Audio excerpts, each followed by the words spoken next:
მოგესალმებით, მე გახლავართ გიორგი თავაძე, ხოლო თქვენ უყურებთ დაკარგული დიდებული მესხეთის მომდევნო ახალ 55 სერიას. დღევანდელ სიუჟეტში თქვენ იხილავთ აც უკვე ნასოფლარად ქცეულ ღართას და მოისმენთ მის ისტორიას. დანარჩენი კი დეტალურად რა თქმა უნდა უშუალოდ სიუჟეტიდან. წავედით.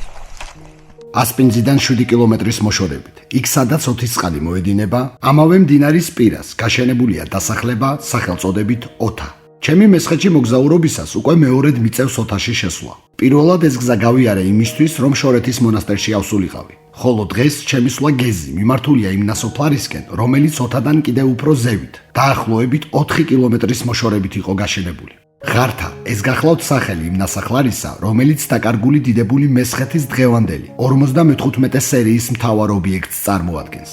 მისკენ მიმავალი თავდაპირველად მინდვრებს შორის გაჭრილ გრუნტიან გზას მიუყვები, ხოლო რაც უფრო წინ მიიწევ, მით უფრო უახლოვდები წიწვოვანი ხეებით სავსე ტყის მასივებს, რომელიც ხან შენგან მარცხნივ რჩება, ხანაც კი უშუალოდ სავალ გზას ორივე მხრიდან გარს შემორტყმია ხეივანივით.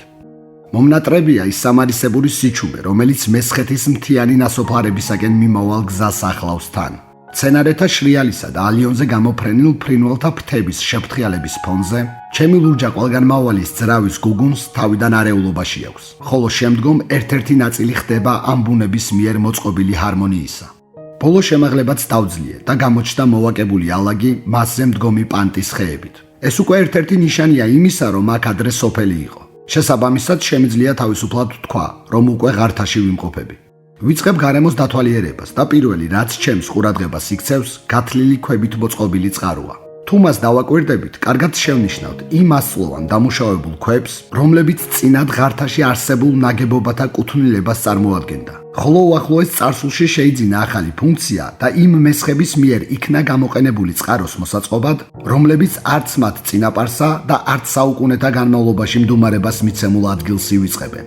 წყაროდან არც თუ ისე მოშორებით, გვიანი შემოდგომისას, ფოთლებისაგან შემოძარცული ხეების მიღმა მოსჩანს ნაგებობის სილუეტი. ეს გახლავთ ქართული ქრისტიანული ხუროთმოძღვრების ნიმუში, მე-9 საუკუნის მესხეთიდან, რომელიც ამავდროულად შეიძლება ითქვას, რომ ნასოფლარში არსებულ ერთადერთ მიწის ზედა ძეგლს წარმოადგენს და მას მოიხსენიებენ ღართის წმინდა გიორგის სახელით.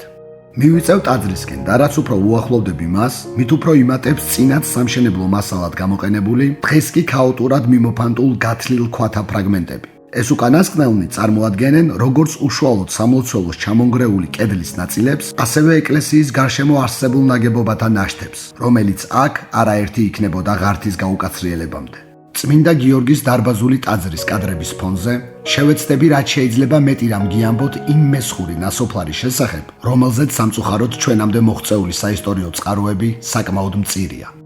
თავდაპირველად საუბარი დავიწყოთ სახელწოდების განხილვით. ღართა ეს გახლავთ ტოპონიმი, რომლითაც არათუ მესხეთში, არამედ სრულიად ფეოდალურ საქართველოში საკმაოდ ბევრი დასახლება მოიხსენიებოდა.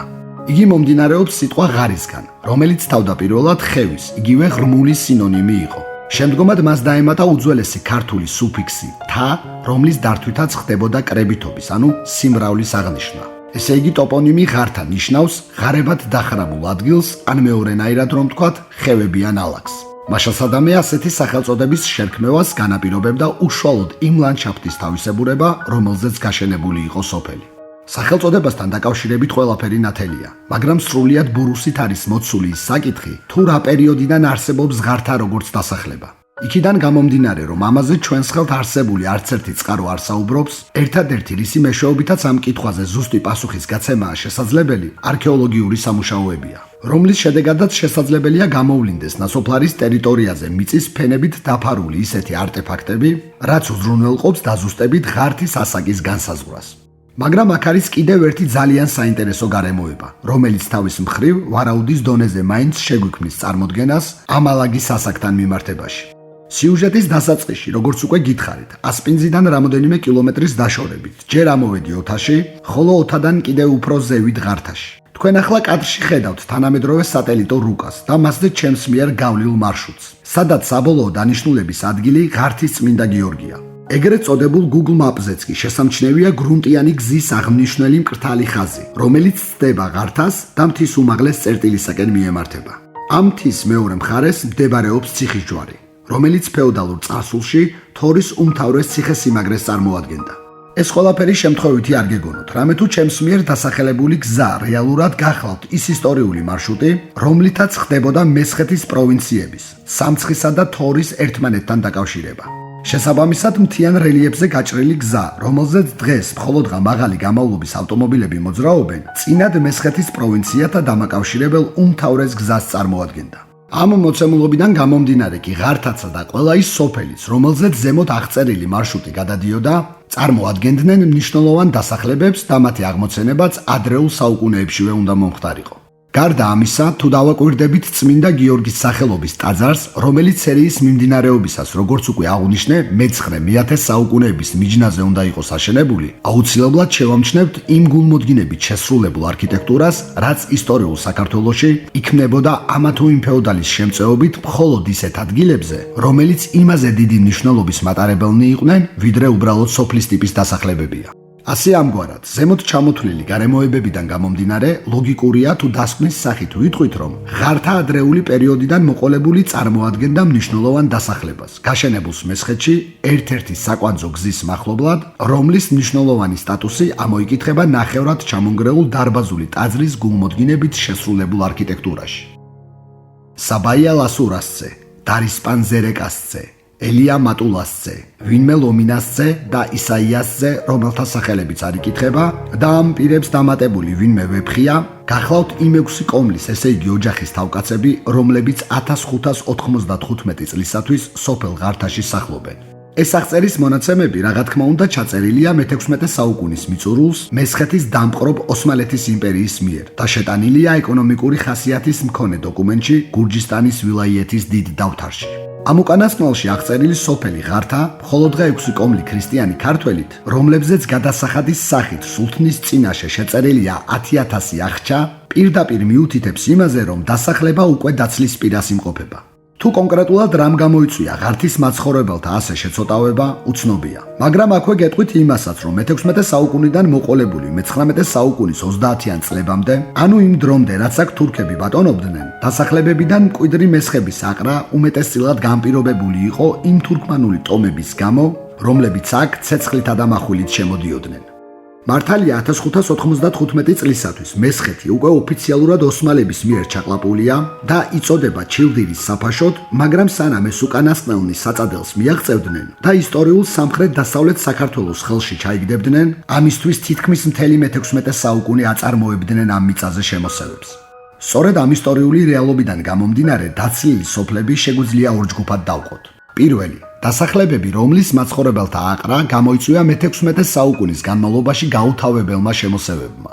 მეორე, მე-16 საუკუნის შემდგომ, სოფლები, რომლის მაცხოვრებელთა შევიწროება ხდებოდა, როგორც რელიგიური კუთხით, ასევე გაუსაძლისი პირობების შექმნით, რასაც ახორციელებდნენ აქ გაბატონებული ოსმალები, რაც რა თქმა უნდა იძულებულს ხდიდა ქრისტიანობის ერთგულ ქართველებს დაეტოვებინათ მამაპაპეული კერები და გადასულიყვნენ დანარჩენ საქართველოში. ღართასთან მიმართებაში შესაძლებელია ორივე შემთხვევასთან კონდეს საქმე. ანუ უფრო კონკრეტულად რომ ვთქვათ, მთელი მე-16 საუკუნის განმავლობაში გაუთავებელი სისხლის ღვრების გამო ღართის მკვიდრნი ტოვებდნენ სოფელს და ამავე საუკუნის ბოლოსთვის მხოლოდ 6 ოჯახიღა შემორჩა, რომლებმაც გარკვეული პერიოდი კვლავ იცხოვრეს ღართაში, სანამ თურქები მათ ყოფას გაუსაძლის არ გახდიდნენ, ხოლო საბოლოოდ მაინც იძულებულნი შეიქმნენ დაეტოვებინათ მშობლიური მიწა და შესაბამისად ღართაც გაუკაცრიელდა. უპატრონოდ დარჩენილი სოფლის საცხოვრებელი და სამეურნეო ნაგებობები ჟამთა სვლით გავერანდა და მიწისფენებით დაიფარა. შემორჩა მხოლოდ სანახევროდ დანგრეული და მაინც მტკიცედ მდგომი წმინდა გიორგის ტაძარი.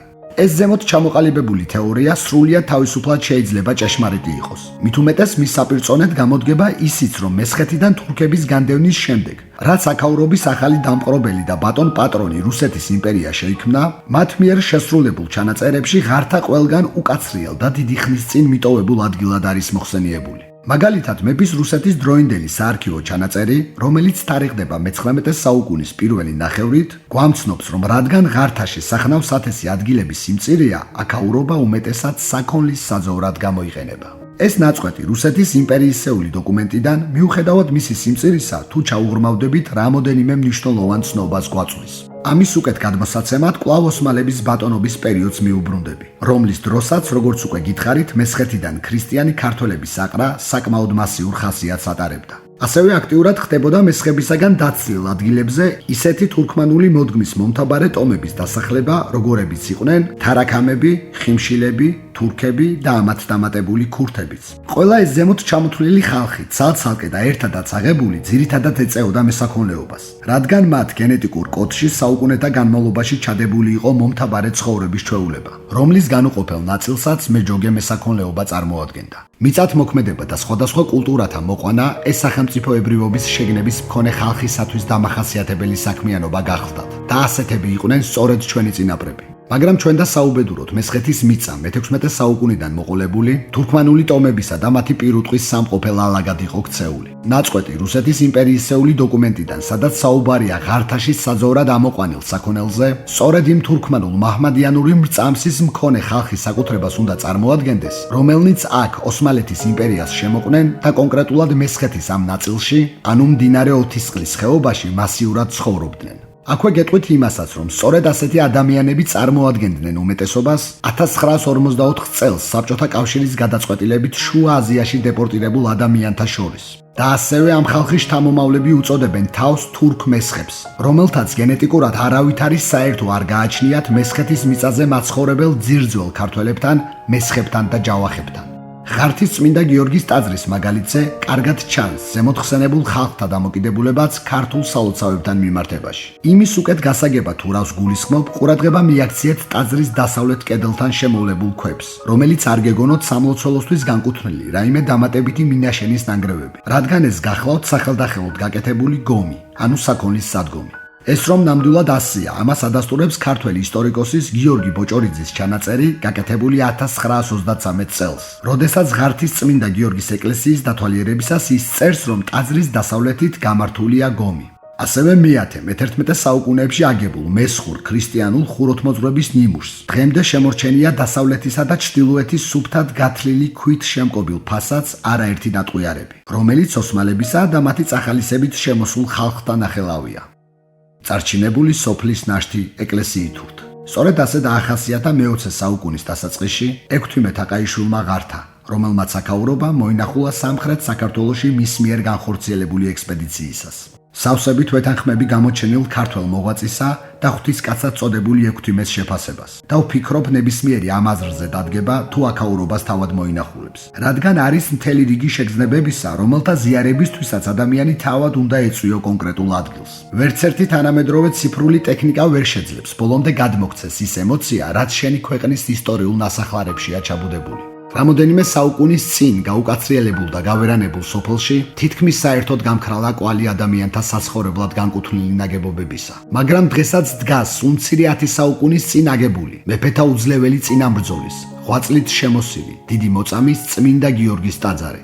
მისი ყურებისას ჩემდა უნებურად მახსენდება კონსტანტინე გამსახურდიას ისტორიულ რომანში, დიდოსტატის მარჯვენაში თქმული ხუროთმოძღვრის სიტყვები. განაქვაა სვეტი ცხოველი. ქვათ ქცეული სულია იგი ჩემი, უფრო უკვდავი, ვიდრე 100,000 მოკვდავის სული. სწორედ ასეა ღართის ტაძარიც, უკვდავის სულია, 100 წლეულის უკან გათლილ ქვებად ქცეული. მრავალი სიმუხთლისა და უბედურების მნახველი, ტრისგან შემოძარცული და მაინც შთამბეჭდავი, რომელიც თითქოს თავის ხელახალ მაშენებელს მოელის, ვინც მის კედლებსა და თაღებს უწინდელ მთლიანობას დაუბრუნებს.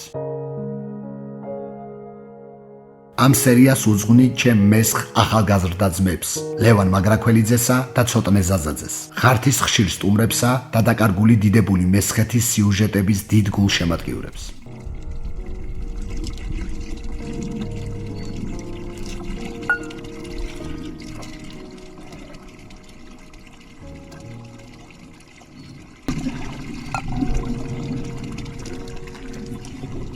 მაშასადამე დღევანდელი რიგით 54 სერია დაკარგული დიდებული მესხეთის დასრულდა. თქვენ კი ვისაც სურვილი გაქვთ კიდევ არაერთი ისტორიული სახის სერიის ყურების, აუცილებლად გამოიწერეთ არხი და დაელოდეთ დაკარგული დიდებული მესხეთის არაერთ ახალ მომდევნო სიუჟეტს. დროებით!